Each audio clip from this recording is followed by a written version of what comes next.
Seul devant ta place inoccupée, j'ai mangé le caviar sur les toasts beurrés. J'ai mangé le pain billard d'œufs variés. J'ai mangé le faisan rôti sur canapé. J'ai vidé... Alors, qu'est-ce qui a identifié les coupables? Ne me dites pas que c'est encore la énième étude, si? Non, Non.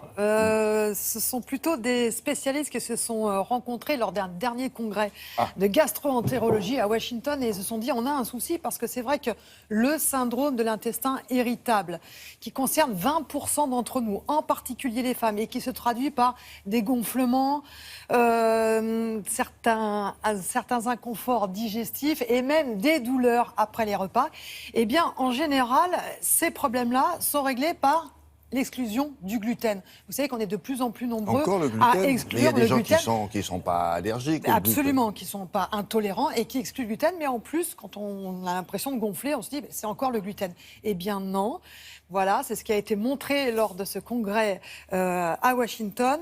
Les gastro-entérologues ont identifié les aliments qui sont responsables. En fait, ce sont des aliments qui contiennent certains sucres.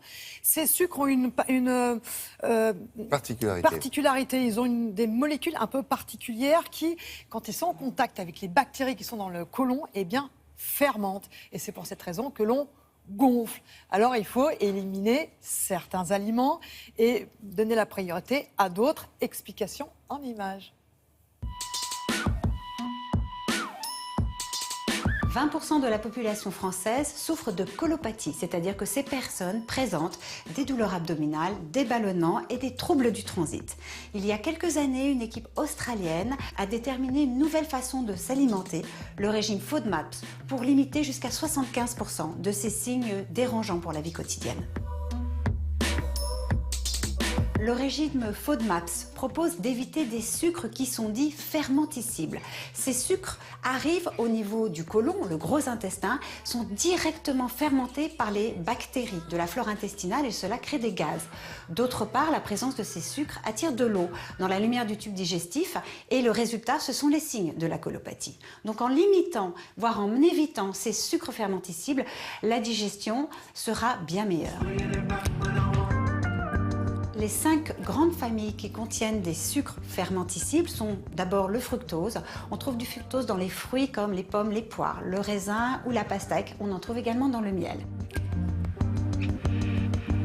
Deuxième catégorie, les légumineuses comme les lentilles, les pois chiches ou les haricots blancs ou rouges qui contiennent des molécules favorisant les ballonnements.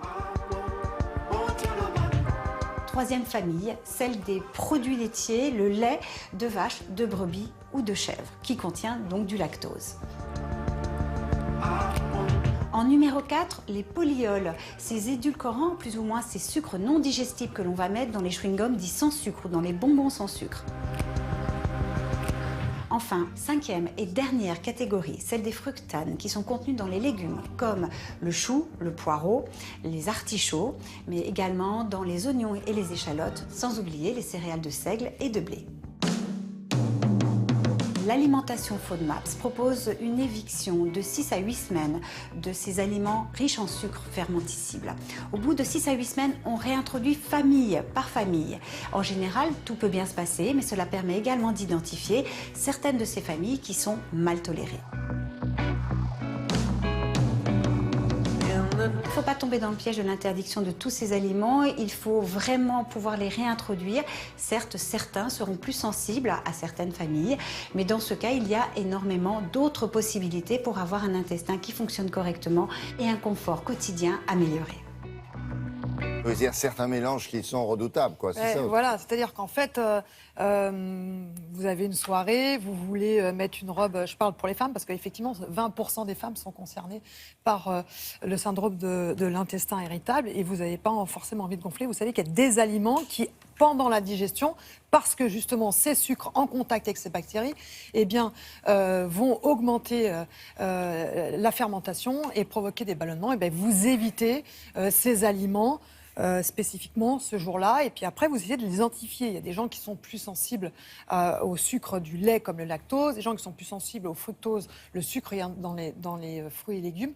Donc il ne s'agit pas d'éliminer ces aliments, bien heureusement, parce qu'il y a des aliments qui sont très importants dans ceux qui ont été cités pour l'équilibre alimentaire, mais de jouer avec, de savoir, d'identifier Et oui, ceux qui tout le problème, provoquent c'est ça. le plus de gonflement. C'est si vous ne les avez pas Voilà. mangés, vous ne savez pas. Donc Voilà. il faut Donc, d'abord une première et expérience. après, vous jouez avec ça, vous introduisez cela, vous les excluez. Quand vous devinez le ballonnement, il faut dire qu'est-ce que ça peut bien être. Exactement. Il y a du boulot. Hein. Il y a du boulot. Merci beaucoup. FODMAPS, FODMAPS, comme elle l'a dit. Elle, C'est que ça veut dire quoi? l'acronyme de tous les sucres qui sont fermenticibles. Alors, Le c'est début FODM. des lettres de Ah bon. tous les sucres qui sont fermenticibles. De tous les... Alors, il y en a 1, 2, 3, 4, 5, 6, 7. De la d'accord. famille, Ah ouais. non, il y en a 6, et puis alors, comme ils sont nombreux, on met un S.